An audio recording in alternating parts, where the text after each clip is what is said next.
Ada orang yang merasa di dunia dia hidup begini-begini saja. Kembali lagi di program kita Menjelang Maghrib bersama Bimbingan Islam. Bismillah, Assalamualaikum warahmatullahi wabarakatuh. Waalaikumsalam. Sahabat bias dimanapun berada, ini adalah episode pertama di konten kita, yaitu adalah konten Menjelang Maghrib bersama Bimbingan Islam. Iya.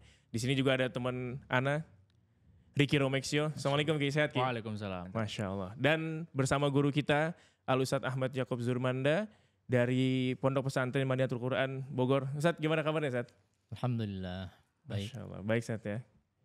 Taib, Ustadz, kita mulai dari beberapa pertanyaan yang diajukan dari Wali Santri MQ, ada dari sahabat bias juga nih, Ki, ada juga dari Travel Haromainku, ya. Jadi semua entitas ini ada pertanyaan, Ustadz. Ya, dan kita mulai pertanyaan yang pertama itu, Ustadz. Yang pertama dari Wali Santri MQ. Tanpa kita sebutkan namanya, Assalamualaikum Ustadz, izin bertanya. Bagaimana cara kita mengatur waktu untuk mengingatkan kepada anak kita saat liburan di bulan Ramadan nanti untuk murojaah bacaan Quran. Sementara si anak biasanya habis sholat subuh, tidur lagi. Nah itu gimana, Ustadz, nasihatnya? Baik. Bismillah, alhamdulillah, wassalatu wassalamu ala rasulillah, amma ba'd. Semoga Allah subhanahu wa ta'ala berikan kepada Bapak atau Ibu penanya keberkahan dan kemudahan serta kelancaran untuk bisa melaksanakan saum Ramadan dengan baik. Amin. Dan semoga Ananda dan juga anak-anak kaum muslimin bisa memanfaatkan waktu dengan baik pada bulan Ramadan. Baik. Rasulullah SAW pernah mengatakan, Allahumma barik li ummati fi bukuriha. Yang artinya, ya Allah, berkahilah untuk umatku di waktu pagi mereka.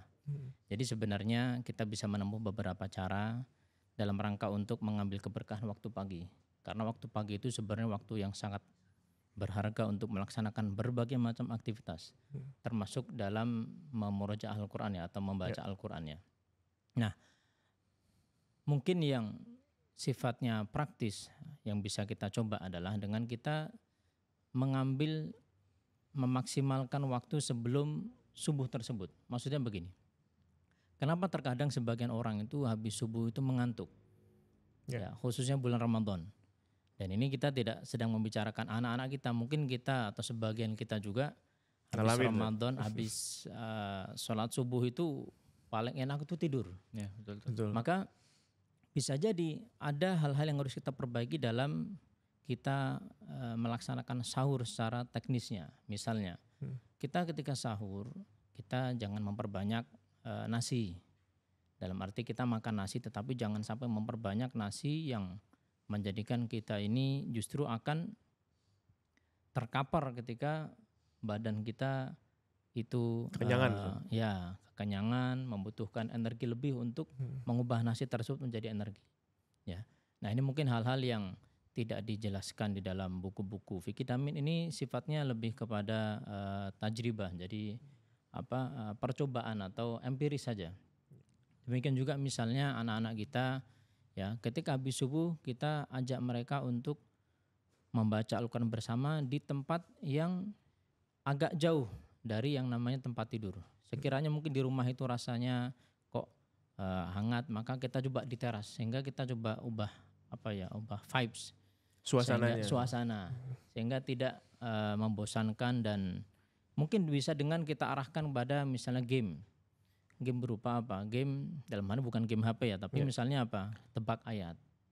Atau misalnya melanjutkan ayat. Umpamanya ayah dan anak atau ibu dan anak itu mereka baca ayat, kemudian anaknya nanti melanjutkan. Ini kalau untuk murojaah.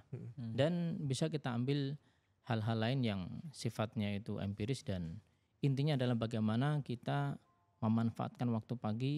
Jangan sampai waktu pagi itu kita gunakan justru untuk tidur, sementara waktu pagi adalah waktu yang berkah. Wallahu ta'ala a'la wa a'lam. Gimana, Ki? Ada ini enggak pengalaman-pengalaman tuh habis bangun subuh, habis sahur misalkan subuh terus tidur lagi?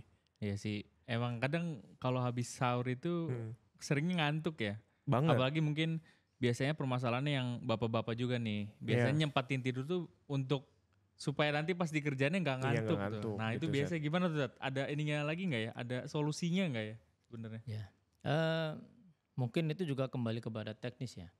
Jadi begini, kalau memang memungkinkan seseorang itu, dia kalau bisa dia tidur atau terlelap sedikit sebelum melaksanakan sholat subuh. Dalam arti begini, ketika dia sahur, kemudian dia menyelesaikan sahurnya, ya, maka apabila dia memungkinkan untuk kemudian duduk sejenak, ya, sembari menunggu datangnya azan, ya, dia mungkin bisa dengan duduk, ya, tapi jangan sampai tidur. Kalau tidur nanti bablas itu, ya. Jadi dia tidur, ya, tidur ayam istilahnya. Yeah. Tapi untuk sekedar menghilangkan ngantuk. Ya. Demikian juga misalnya ketika, dan ini bermanfaat mungkin untuk sebagian santri ya atau sebagian orang yang mereka ingin memanfaatkan waktu pagi untuk memperbanyak membaca Al-Quran. Ya, banyak pertanyaan seperti bagaimana supaya di waktu Ramadan itu bisa banyak baca Al-Quran. Bahkan tidak hanya waktu pagi, kadang kalau sudah waktu-waktu tertentu baca Al-Quran sering ngantuk. Maka bisa kita gunakan dengan misalnya membantu menggunakan ya cuci muka, ya, atau misalnya kita gunakan semprot muka, sehingga ketika kita hendak ngantuk itu kita semprot muka kita lebih seger rasanya. Ya. Nah ini tentunya kembali kepada masing-masing dan yang paling utama adalah meminta pertolongan kepada Allah Subhanahu Wa Taala. Lebih ke teknis berarti Ki ya. Ke mindset sih. Mindset. Benar. Sama ngisi kesibukannya ya dengan apa itu kan biar nggak ngantuk tadi. Cuma kalau Ana pernah sih Tat emang yang ngelakuin tadi tidur ayam itu. Jadi abis misalnya sholat malam gitu kan biar nggak ketiduran lagi. Anda tetap di tempat itu tapi tidurnya sambil duduk gitu. Tidur sambil jadi duduk, azan ya. bangun tuh Pik. Jangan tidur Bisa sambil tuh. Jadi bukan tiduran bukan tidur terlelap gitu. Tidur kasur, ayam ya kan? Iya betul. Berarti bisa tuh. Taib Ustaz, jazakumullah khairan atas jawabannya Ustaz. Ya. Taib sekian, jazakumullah khairan untuk para penonton konten ini. Tetap di acara kami yaitu adalah menjelang maghrib bersama Bimbingan Islam. Assalamualaikum warahmatullahi wabarakatuh.